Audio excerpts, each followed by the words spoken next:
আসসালামু আলাইকুম। ওয়ালাইকুম আসসালাম। আচ্ছা কাকা, আমরা যে হেজেল গাছ দেখতে পাচ্ছি, আসলে এই যে হেজেল গাছ কত সালে হয়েছে এবং এনে কি কি কোন কাজ হয়?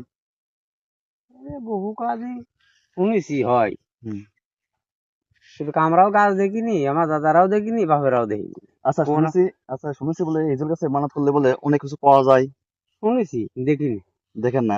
আমি জীবনে প্রথম আসছে এই জায়গা। এখানে শুনে আসছি আমরা।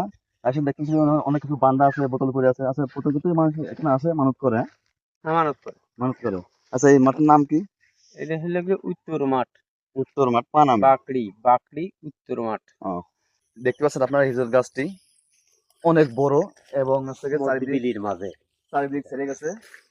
আহ, এখান থেকে যে স্থানীয় লোকগুলো ছিল, মানে তারা বলছে এই ইজল গাছের ঢাল ছিল তিনটা, তার তিনটার মধ্যে তিনটা কাটিয়ে দিয়েছে, এখন এই তিনটা থেকে অনেকটি ঢাল ছাড়াই গেছে চারিদিক। সম্ভবত আপনারা দেখতে, আমরা সবগুলো দেখাবো আপনাকে, আসেন। দেখতেই পাচ্ছেন এই এই একটা ঢাল এবং ওই একটা ঢাল এবং সাইডে এদিকে ঢাল আছে একটা। তা মানত ও সত্যি মানত তো মনে হয়, সম্ভাবনা মনে হয় কিছু মহিলা মনে হয় আসলো। আমরা দেখতে পাচ্ছি দেখেন সিঁদুর লাগানো আছে এবং বোতল আছে এখানে, সম্ভবত এই দুধও পড়ে আছে, দেখতে পাচ্ছেন। এখানে মানত করা যায় মানে বেশিরভাগ হিন্দু মহাজের লোকের। আপনারা দেখতে পাচ্ছেন না? দেখেন আসলে কি বলবো বলার নাই আসলে তাই। আসসালামু আলাইকুম, সব ভালো থাকবেন।